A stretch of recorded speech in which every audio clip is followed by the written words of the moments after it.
Howdy, folks. I'm a playing card deck stacked with jokers. I'm Amber. And here's some Reddit.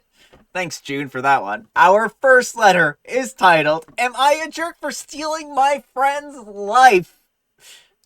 You might say yes, but let's just listen to find out. I'm a 24-year-old girl, and I used to live with my friend Amy before I found a better apartment that I could pay for by myself. I went to brunch with Amy a few weeks ago, and we talked about work and finding jobs for our degrees. We have the same degree and went to the same school together, which is how we met, and that's why we lived together for some time. Well, Amy was talking about an interview for a position at a company that had a few spots open that fit our degrees and what we wanted to do. She suggested that it would be a great thing if we both applied and would be awesome to work together, and I agreed. Well, later that day, I looked up what she was talking about and applied for the job and got an interview the next week. I texted Amy and she just sent me a thumbs up, and that was that.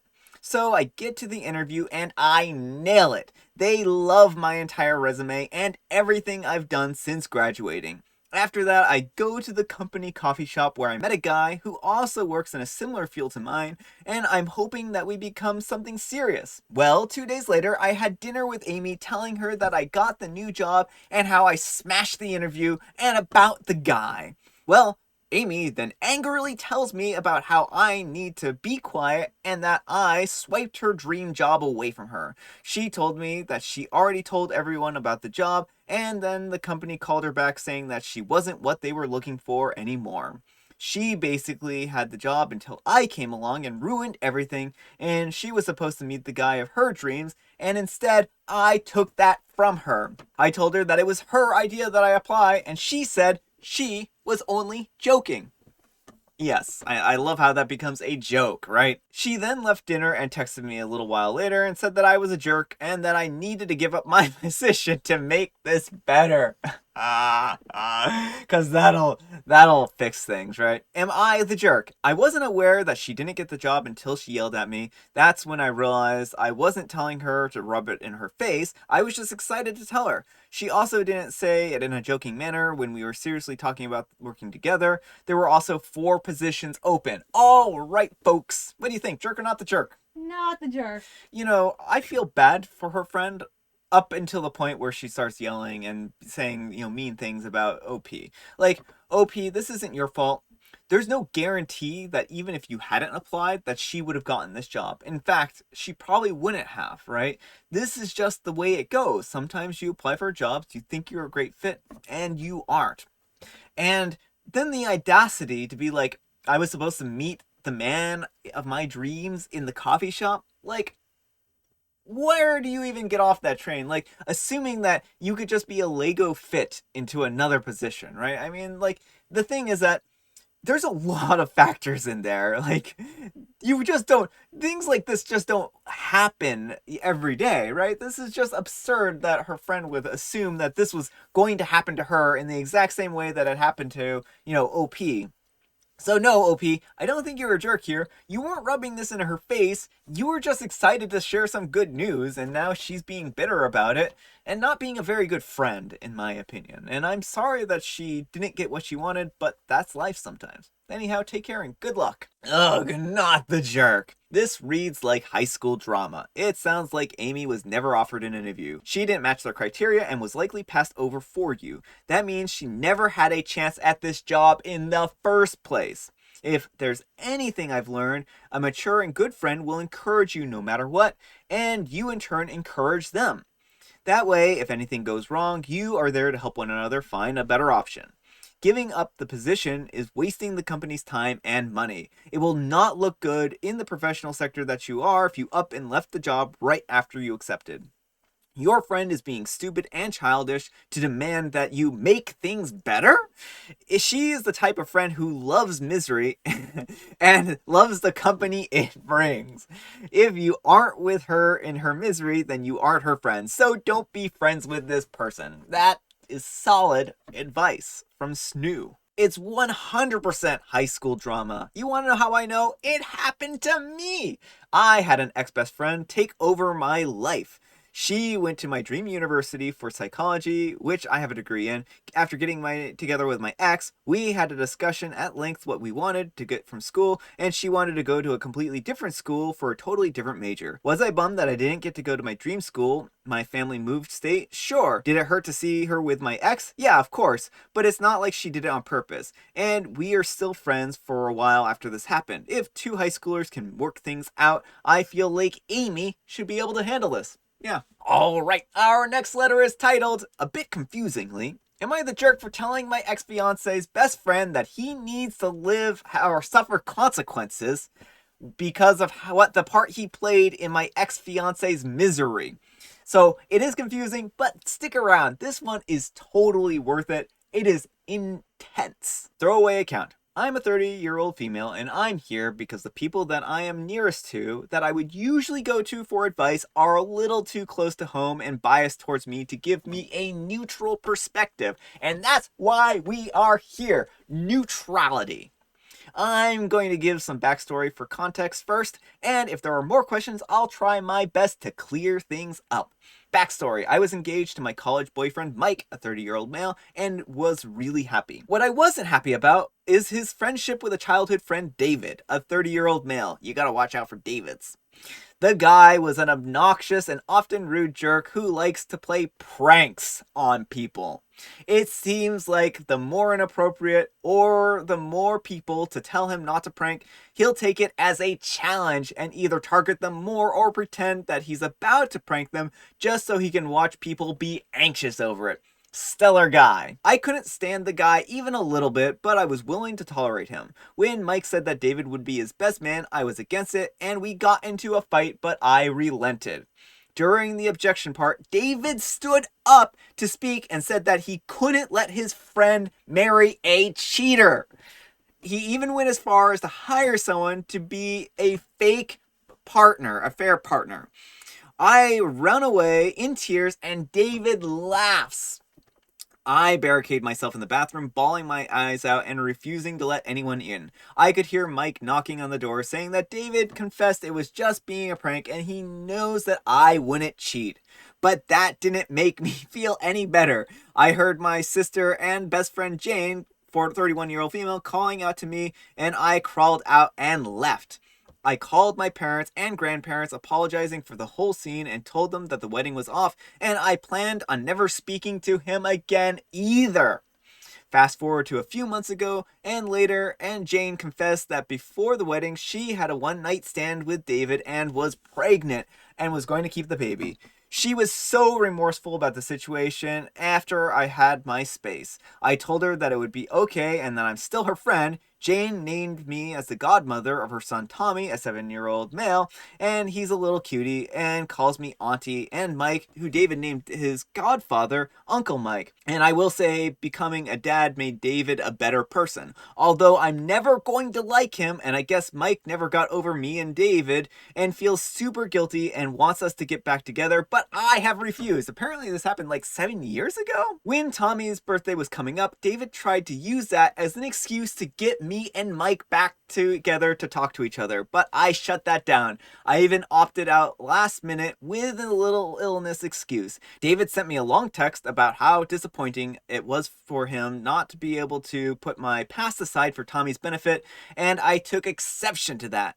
We went back and forth a little bit, and I told David and Mike that me and him are over, and he just needs to live with his role and any negative consequences that the wedding caused on Mike. David claims that he's just trying to fix things between us and that I'm being petty. No, no, you're not. I thought nothing of it at first, but now I'm starting to wonder if I am the jerk. All right, there's a ton of edits here, but I feel like they're just kind of reiterating what we've already covered here. So, what do you folks think? Jerk or not the jerk? Not the jerk. I mean, OP's story is wild here. Wild. Okay, so let me get this straight. David is feeling so guilty about this whole prank that he played, 7 years ago, and he's trying to get you back together with your ex this entire time because of his guilt. He is doing this for himself. He is not doing it for you, OP. He's upset and he wants his, guilt expunged, right?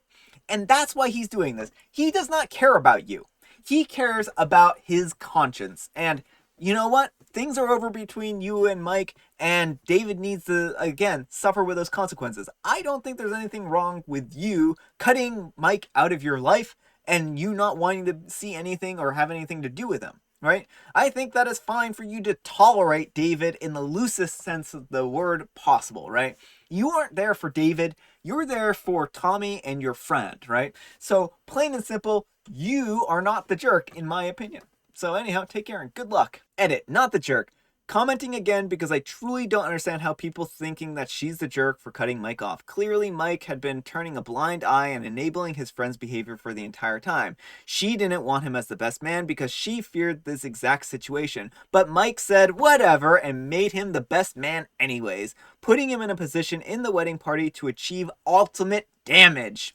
Her future husband ignored her concerns, thoughts, and feelings, and probably had been doing so whenever she brought up David's behavior, and simultaneously enabling David's lunatic-level actions. Why in the world would OP want to be married to that? You know, you can choose who you want to be married to, and if someone does something that you feel is like a major broach of your trust, a major breach of your trust, then you are not entitled to marry them, and you're not even entitled to continue a relationship with them. Like, all being married to Mike is going to do for her after that point is remind her of that extremely humiliating situation where she was accused of cheating on the altar of all places, right? In front of all her friends. Yeah, in front of all her friends and family. That is traumatic. And that isn't something you're going to get over, right? So I can't blame OP for not wanting to live with that constant reminder. So yeah, no. You can't force someone not to be traumatized, right? This. Also, Mike is still friends with David, so go figure whose side Mike took yet again. Alright, our next letter is titled, Am I a jerk for refusing to let my friends use my owl as a ring bearer in their wedding? Oh my goodness, this is great. Can you imagine owls as ring bearers? Beautiful. I love it. This just tickles my fancy. I am a falconer, and I perform falconry shows with my owls. There is some debate in the community over owls being used, but it has gained a lot of traction over the years, and I find my owls are easier to manage for me personally than my other birds were. My friend is having a Harry Potter themed wedding and is begging me to work with my owls so that they can fly down the aisle and bring them. But how well trained they are and how this will really sell in the moment, I'm not sure. Now, in theory, this could be done, but 9 times out of 10, they'll do exactly what I want, but I'm worried about the one time that they won't. I explained my concerns to my friend and said it wasn't a risk that I would advise that they would take. I offered it as an alternative to me coming with all of my owls and helping them and guests take pictures of them, and maybe even a little brief flying show as a gift to them. My friend is upset with me, saying that she has seen how well I've trained them and has complete confidence that they won't mess up. I love how this person's like arguing with the professional, being like, oh yeah, no, I don't have any worries here. When the professional's like, I'm worried about this situation, you should be too, because the professional knows what they're talking about. And how this would be such a huge thing for the wedding. It's their risk, and I guess, but I'm just not entirely comfortable with this. Am I the jerk for saying so? Should I agree, but stress that if it messes up, then it's not on me, as I warned them? Yeah, I mean, OP, this isn't legal advice, and you should probably consult a lawyer about this, but if you are really considering this, you probably need to get a legal document drafted up saying that you don't have any liability for anything that goes wrong, including like injuries and or like lost possessions and stuff like that, because there's going to be a lot of people there. And I mean, I don't know how owls are in shows. I'm not an owl, a falconer. I don't do owls, right? So that Amber, no, bad Amber.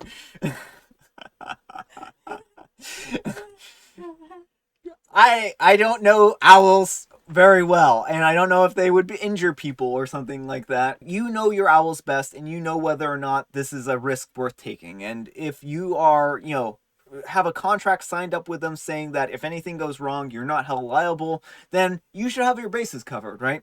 And then after they sign that contract, that is completely on them and up to them, and they have said that this is the legal liability that they are willing to take. At least that's from what I understand. I'm not a contract lawyer, I'm not a lawyer, so not legal advice. So yeah, anyhow, take care and good luck. Not the jerk.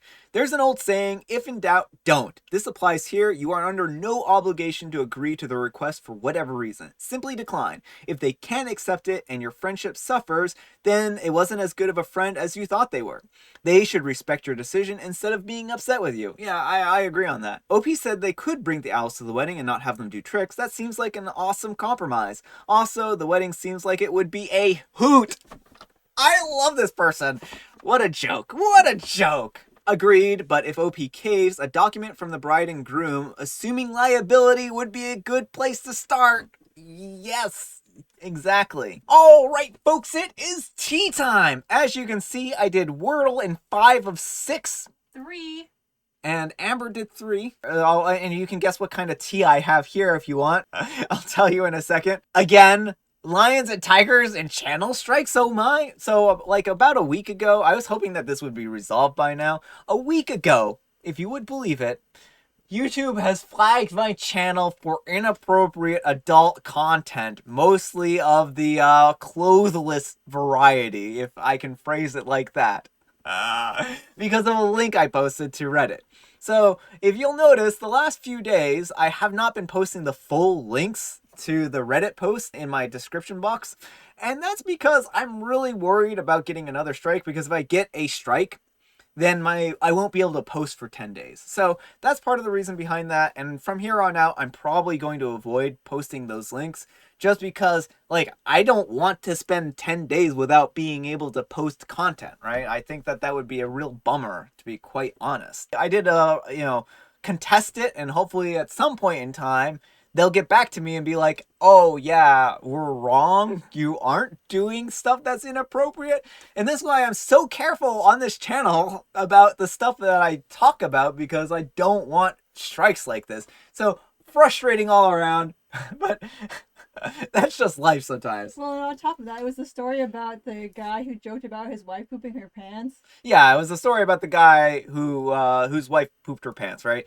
Like, what? How is that so inappropriate? I mean, like, that YouTube is gonna flag my channel for a community guideline violation? Ridiculous, YouTube. You're ridiculous. Please don't cancel my channel.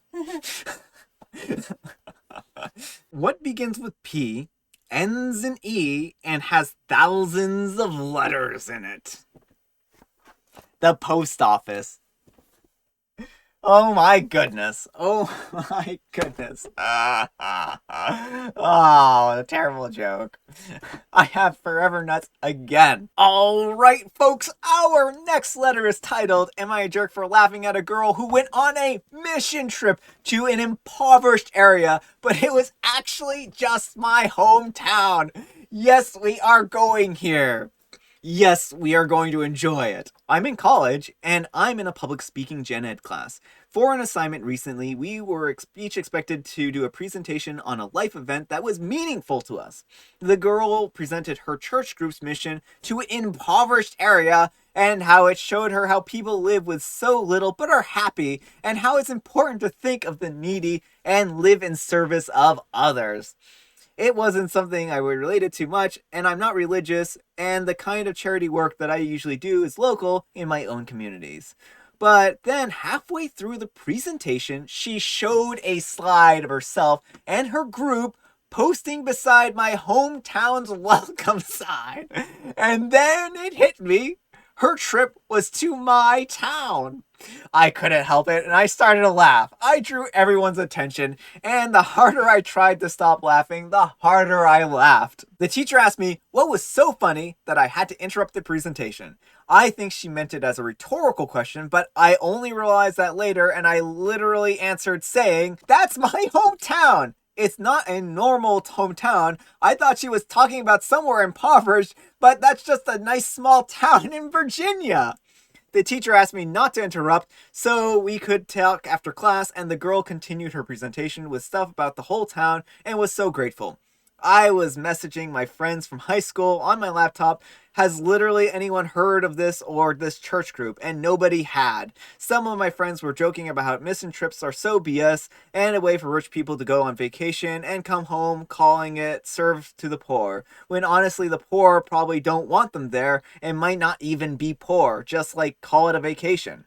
At the end of the presentation, she had time for questions, and I asked, since she was talking about giving youth services in a town that was lacking, if she was aware of the many after-school programs, community sports, and big sister programs, the YMCA programs, informal community care groups, etc., that were already available, and the additional services her group had provided were lacking. She didn't really have an answer for it and stammered through an answer about traveling from another place to work with kids. I started feeling kind of mean, like what if this girl just went as a kid and was brainwashed by her church into thinking that this is what poor people are like. Maybe she was sheltered from knowing how most people live and brainwashed into thinking that she was doing good. Like, I can see how a young person who wants to do good is very sheltered and can buy into that BS. After class, the teacher told me that they understood how I might be uncomfortable, you think? But everyone in the class needs to be quiet and respectful when other people present. Am I the jerk for laughing at the presentation? All right, folks, what do you think? Jerk or not the jerk? Not the jerk. You know, OP, like, I don't think you did this maliciously. You laughed because this took you completely by surprise. So you were surprised, you were shocked, and you were like, no, this is my hometown. I'm not an impoverished person here. My town isn't impoverished. And it was laughable. It was like ridiculous. It was absurd. And so, OP, I have a hard time blaming you for thinking that was absurd. And yeah, maybe it'll also give her a chance to sit and reflect about her life, and maybe it'll do her some good too. So I don't know. I mean, I'm kind of feeling that you're probably not the jerk in this situation, and that this other girl is probably also not a jerk, and she just honestly thought that she was doing the right thing at the time. You might be impoverished compared to what she's used to, right? If she's comes from a very wealthy, multi-million-dollar background, then you not having like a whole lot of stuff and having a quaint little town might really appear to her as being really, really, really poor. And I mean, you can't. Poor is very subjective. It can be very subjective sometimes, right? So anyhow, take care and good luck. Not the jerk, it wasn't a mission trip. Sounds like they were there to visit a sister church, which is an entirely different thing than a mission trip. And OP replies she called it a mission trip, but I agree it wasn't one. It sounded more like a vacation with a fancy name. Not the jerk, you found the whole situation funny and couldn't help it. Whether she was brainwashed or not, it's kind of messed up thing to do, so yeah. So what? Why be a jerk and laugh through the presentation? Dude is a jerk, childish all around. I mean, in some ways, I can't necessarily disagree. So it would be different if they laughed through the presentation over something that they didn't have personal experience with. But the thing is that when you're trying to give a presentation and you're claiming that somebody is doing some kind of mission work or doing some kind of good, and you call them out for that, I don't necessarily think that's bad. I think that if someone isn't actually doing good, it is important to call them out and to address the problem. Maybe this wasn't like the best way to approach it. Maybe allowing them to go through their presentation and actually like give the presentation would have been a better option here. I do have mixed feelings a little bit on this one.